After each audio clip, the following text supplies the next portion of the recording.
నమస్తే అండి. అందరూ ఎలా ఉన్నారు? అందరూ బాగున్నారని, మరింత బాగుండాలని కోరుకుంటూ అందరికీ మకర సంక్రాంతి శుభాకాంక్షలు. పండగ అయిపోయి 3 రోజులు అయిపోయాక ఇప్పుడు శుభాకాంక్షలు చెప్తున్నావా అనుకుంటున్నారా? మీరు బిజీగా ఉంటారు, నేను బిజీగా ఉన్నాను పండగ హడావిడిలో. సో పండగ రోజు ఉదయమే దేవుడికి పూలు కోసుకుంటూ మిమ్మల్ని గుర్తు చేసుకున్నాను అర్థం అనమాట. ఉదయమే దేవుడికి పైకి వెళ్ళి కొద్దిగా పూలు కోసుకొచ్చుకున్నాను. కాకపోతే ఇంట్లో ఉన్న చామంతి పూలతో దేవుని అయితే అలంకరించుకున్నాను. ఈ పూలన్నీ కూడా ఈరోజు పెద్దల పండగ కదా, పెద్దలకి అలంకరించడానికి అనమాట. కొద్దిగానే కోసుకొచ్చుకున్నాను అనుకోండి. మా పెద్దల్ని పరిచయం చేస్తూ ఈ ముచ్చట్లు మీకు చెప్దాం. ముందుగా మా మామగారు సోమరాజు గారు, తర్వాత కుసుమలత గారు మా అత్తయ్య గారు అనమాట.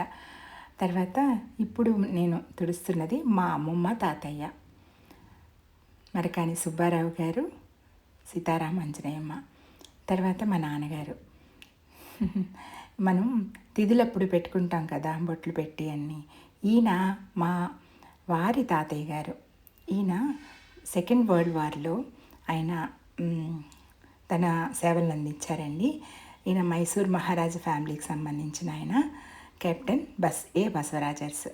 ఈయన 1918 వార్లో పాల్గొన్నారనమాట. మైసూర్ రెజిమెంట్ ఉంటుంది కదా, దాని తరపున పాల్గొన్నారు. ప్యాలెస్లో కూడా ఆయన ఫోటో ఉంటుందన్నమాట. అలాగే మా తాతయ్య గారు మరకాని సుబ్బారావు గారు మున్సిపల్ ఇంజనీర్గా చేసి రిటైర్ అయ్యారు. అమ్మమ్మ గారు హౌస్ వైఫ్. ఇక ఈవిడ మా అమ్మ వాళ్ళ మేనత్త, మా అత్తగారి అమ్మగారు, మా అత్తయ్య గారి అమ్మగారు అనమాట. అమ్మకి మేనత్త అంటే మా తాతయ్యకి చెల్లెలు, స్వయంగా చెల్లెలు, శ్రీమతి కోక రమాసుగుణమని. మంచి భక్తురాలండి ఆవిడ. మా మామయ్య గారేమో ఇక్కడ కాకినాడ, మైసూరు నుంచి కాకినాడ వచ్చి కాఫీ హౌస్ అనే ఒక సంస్థలో తను అది సంస్థలో పనిచేశారనమాట. అంటే ఆయనదే ఆ సంస్థ. తర్వాత ఈవిడ వేదవల్లి గారు అంటే మా నాన్నగారి నానమ్మ గారు. నేను అంటాను నా పేరు ఆవిడ పెట్టారు ఏంటని. ఆ నాన్నగారితో చిన్నప్పుడు దెబ్బలాడేదనమాట. పాండురంగ భక్తురాలండి, చాలా చాలా పెద్ద భక్తురాలు. నాన్నకి చాలా ఇష్టం అనమాట. అందుకే మా అమ్మ ఇప్పటికీ కూడా ఆవిడకి పూజిస్తారు. ఈయన మా నాన్నగారు, మా తాతయ్య గారు కోకా గోవిందరావు గారు. ఈయన ఫైర్ హౌస్లో వర్క్ చేసేవాళ్ళు అనమాట. ఈవిడ కోకా శ్రీదేవమ్మ గారు, మా నాన్నమ్మ గారు. మా తాతయ్య గారు ఫైర్ ఆఫీస్లో పనిచేశారు కదా. మా నాన్నగారు అట్ట చిన్నప్పుడు మీ ఫాదర్ ఏం చేస్తారు అంటే కొంపలు అరుతారు అని చెప్పేవాళ్ళట.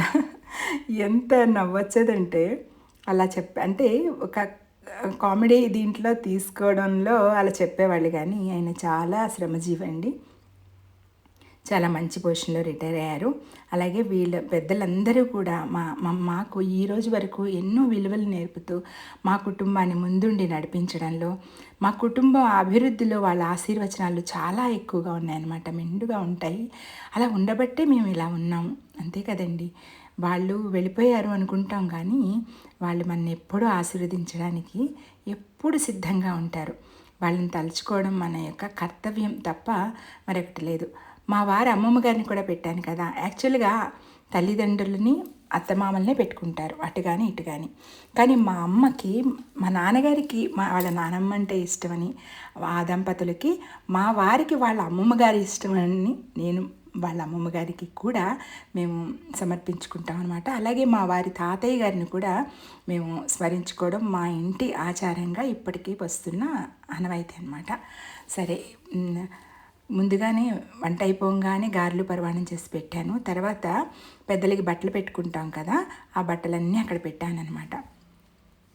వాళ్ళ దగ్గర పెట్టుకుని వాళ్ళని స్మరిస్తూ మనమన్నా స్వీకరించవచ్చు, మనమన్నా వాడుకోవచ్చు. వాళ్ళని తలుచుకుని ఎవరికైనా మనం బట్టలు ఇవ్వచ్చు అనమాట. ఆ వయసులో ఉన్న వాళ్ళని తలుచుకుంటూ ఇవ్వచ్చు. ఎలాగా దిష్టి తీస్తున్నా అమ్మమ్మకి. అమ్మమ్మకి దిష్టి తీశాడు. అమ్మమ్మతో మా పిల్లల ముచ్చట్లు అనమాట. తర్వాత పెద్దలందరికీ నమస్కారం చేసుకుని వాళ్ళు కూడా పెద్దల ఆశీర్వచనం అయితే తీసుకున్నారు. ఇంకా ఆ తర్వాత మా నానమ్మ తాతయ్యని తలుచుకుని మాకు అమ్మ ఇచ్చే బట్టలు మేము స్వీకరించామన్నమాట. తర్వాత మా అత్తయ్య గారి తరపున మా అమ్మకి మేము కూడా బట్టలు పెట్టుకున్నాము. అలాగే మిగతావన్నీ కూడా ఎవరికి ఇవ్వాలి అనేవి పంతులు గారికి కానీ వాళ్ళకి ఇస్తాం కదా, ఆ వయసు వాళ్ళకి, అదనమాట. నిజంగా పండగ అంటే ఏంటంటే అందరం సమిష్టిగా కలిపి కూర్చుని భోంచేయడం కదా. ఈరోజు నాకు చాలా రోజుల తర్వాత భాగ్యం దక్కిందనమాట. 5 కూర్చుని భోంచేస్తున్నాం. మా వారు, నేను, మా పిల్లలిద్దరూ, అమ్మ.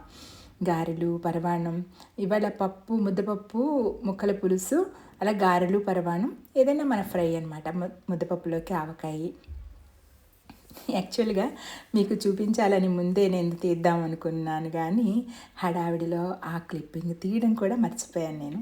ఏం పర్లేదండి, మన కుటుంబంతో మనం గడిపే క్షణాలు ఎన్నైనా సరే మనకి చాలా అమోఘంగా అనిపిస్తాయి కదా. సో అట్లా అనమాట. అంతే.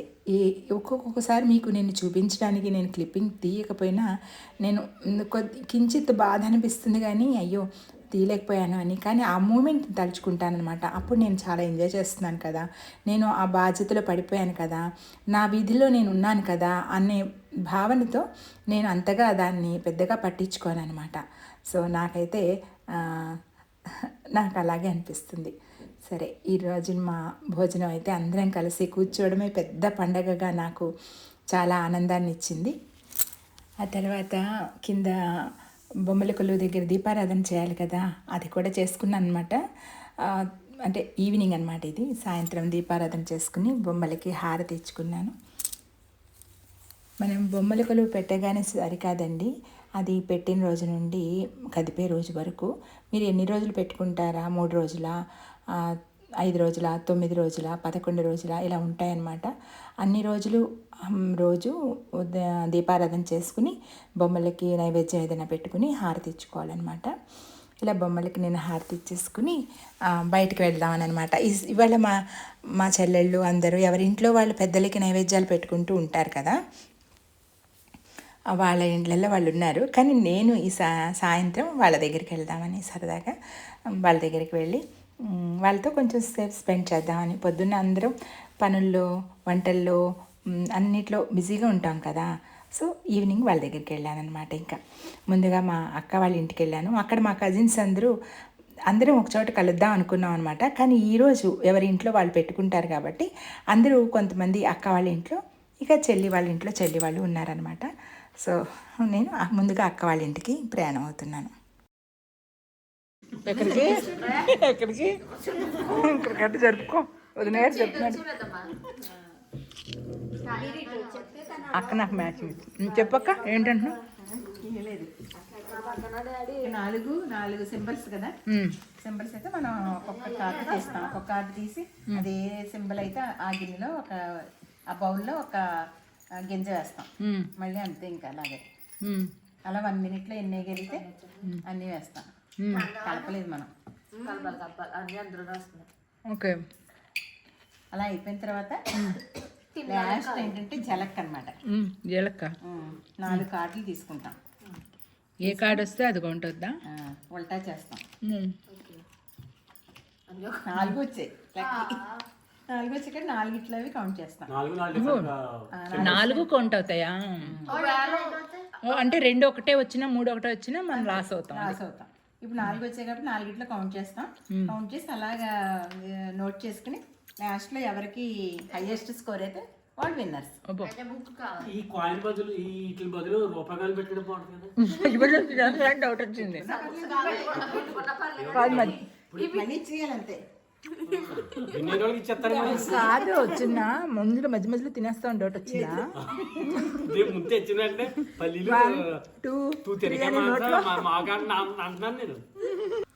నేను వెళ్ళేసరికి అక్క వాళ్ళు మంచి బిజీలో ఆడుకుంటూ ఉన్నారనమాట. సో నేను కూడా జాయిన్ అయిపోయి సూపర్గా ఎంజాయ్ చేస్తాను. అక్కడ ఏంటంటే దూరం వెళ్ళిపోయావు.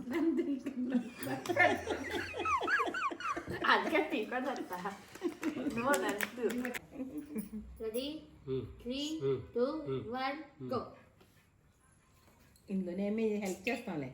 నెక్స్ట్ ఇందులోనే చూస్తున్నావా చూస్తున్నావా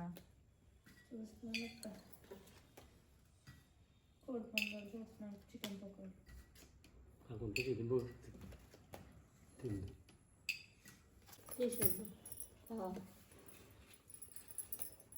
బొమ్మలు నడంతట్లు ఎప్పుడైనా పెట్టాను. ఓకే, ఇది తప్ప మిగతా ఎన్ని లెక్క పెట్టండి. 3, 2, 1 స్టార్ట్. ఫాస్ట్గా చేయాలి.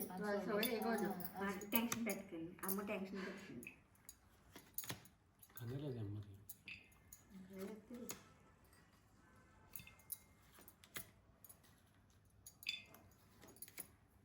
బాబాయ్ బయటికి వెళ్ళాడు.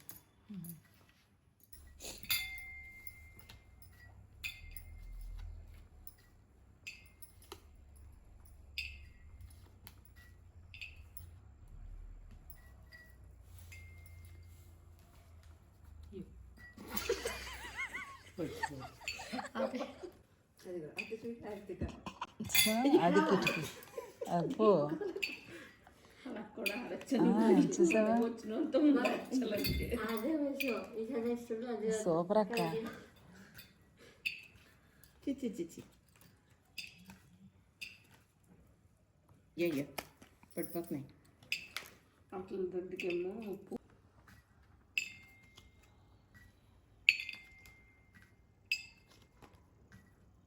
ఇలా ఎండగా టెస్ట్ చేస్తాను వేసుకోను చాలా చల్లగా. 9, 10, 11, 12. అమీరకు వచ్చేది 13, 14, 15, 16, 17, 18, 19, 20, 21, 22. సెకండ్ కూడా పోయింది మాకు సెకండ్ అంతా వస్తుంది అనుకున్నాను. మా మేనకోడలు మానసకి వచ్చే ముందు రోజు బండి మీద నుంచి పడిపోయి కాలికి అన్ని దెబ్బలు తెల్లాయి అనమాట. ఇంకా భోగి రోజు రాదేమో అనుకున్నాము. చాలా ఓర్చుకుని పాపం ఎంజాయ్ చేయడానికి వచ్చింది. Thank you Manasa. 30 గుళ్ళేమో మానసకి విన్నాయి సెకండ్ ప్రైజ్ తనకి. కాదంతా ఆ 30 ప్లేస్లో ఇంకా పెట్టండి నేను తినగొట్టుకో. జీడిపప్పు ఓకే. వేరుశెనగ గుళ్ళేసి జీడిపప్పు గెలుచుకున్న పాప. 5,850. అన్నోటితోటి 38 చెప్పాను. తక్కువ చెప్పింది. నాకు వచ్చింది. ఇక అక్కడి నుంచి మా చెల్లి వాళ్ళ ఇంటికి వెళ్ళి అక్కడ పెద్ద చెల్లి చిన్న చెల్లి మా పాపతో కొంచెం చాలాసేపు ముచ్చట్లు వేసుకుని ఇక మేము అందరం కలిసి బయట టిఫిన్ చేయడానికి వెళ్తున్నాం. పండగ పప్పలతో పొట్ట నిండుగా ఉన్నాయి, కానీ బయట ఎంజాయ్ చేయాలి కదా, పిల్లల కోరిక మేరకు బయటకు వెళ్తున్నాం అనమాట. అలాగే మేము కూడా కొద్దిగా పని తప్పించుకోవడానికి. సరే, ఎక్కడ ఖాళీ లేవండి, హోటల్స్ చాలా లేవు, అందులో బయట చిన్న చిన్న ఉంటాయి కదా, వ్యాన్స్ మీద పెడతారు కదా, సరదాగా అక్కడే ఎంజాయ్ చేద్దామని వెళ్ళాం అనమాట. అవి కూడా ఖాళీ లేవు, కొన్ని చాలా క్లోజ్గా ఉన్నాయి. మొత్తానికి ఊరంతా తిరిగినట్టు తిరిగి మళ్ళీ ఈట్ స్ట్రీట్కి వెళ్ళి అక్కడ పొట్టిక్కలు తిని వచ్చాం అనమాట.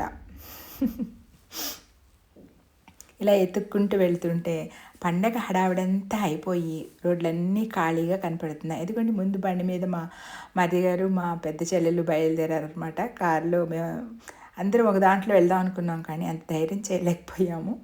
సరే, ఈట్ స్ట్రీట్ అయితే చేరుకున్నాము. మేము ముందు దిగాక మా మరిది గారు కార్ పార్క్ చేసుకొచ్చారు. ఈ లోపల మేము ఆర్డర్ ఇచ్చేసేసుకుని మొదలు పెట్టేసాం అనమాట. ఇక చుట్టూ ఆ సందడండి, మొత్తం కాకినాడలో పండగ వాతావరణం అంతా ఇక్కడే ఉందా అనిపించింది. పక్కనే ఎగ్జిబిషన్ జరుగుతుందన్నమాట. ఇక్కడ పిల్లల్ని అందరినీ తీసుకుని పెద్దవాళ్ళందరూ వచ్చారు. చిన్న చిన్న పిల్లలు, పెద్ద పెద్ద పిల్లలు, నిజంగా అందరూ కొత్త జంటలు. ఆ ఎగ్జిబిషన్ చూడడం, ఇక్కడికి వచ్చి చక్కగా వాళ్ళ ఫుడ్ని ఎంజాయ్ చేయడం, ఇలాగే ఉన్నదన్నమాట. అక్కడ చక్కగా పొట్టికళ్ళు, అలాగే తర్వాత పెసరెట్టు, మసాలా దోశ, పన్నీర్ దోశ, ఇవన్నీ కొద్దిగా తీసుకుని అందరూ ఎంజాయ్ చేస్తాం. ఇక్కడ ఒక చిన్న 2 పిల్లలు ఉన్నారండి. వాళ్ళ మదరు వాళ్ళకి అంతవరకు ట్రైనింగ్ ఇచ్చిన పాటలు పాడుకుంటున్నారనమాట. మళ్ళీ పాడరా నా కోసం అంటే వాళ్ళు పాడి ఎంత దాన్ని అంటారు, ఫియర్ లేకుండా పాడారనమాట. నేను ఎవరో తెలియకపోయినా నాకు చక్కగా పాటలు పాడి వినిపించారు. Thank you.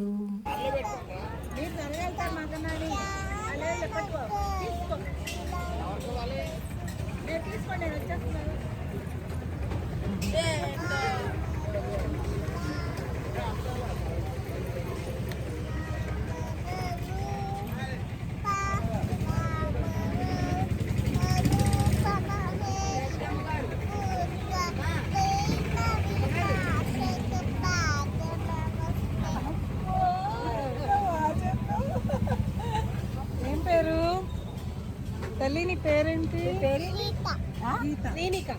Srinika. Oh nice name అమ్మా. అలా సరదాగా ఎంజాయ్ చేసేసి మర్నాడు కనుమ పండుగ కదా, మళ్ళీ బోల్డ్ వంటలు వండాలి, ఇంకా బాగా ఎంజాయ్ చేయాలి. దానికి తొందరగా నిద్రపోవాలి కాబట్టి ఇంటికి చేరుకున్నాము. ఈ వీడియో కనుక మీకు నచ్చినట్లయితే మంచి కామెంట్ చేసి లైక్ ఇచ్చి నా వరకు చేరవేస్తారని కోరుకుంటూ మరొక మంచి వీడియోతో మీ ముందు అతి త్వరలో ఉంటాను. మరి ఉండనా? నమస్తే.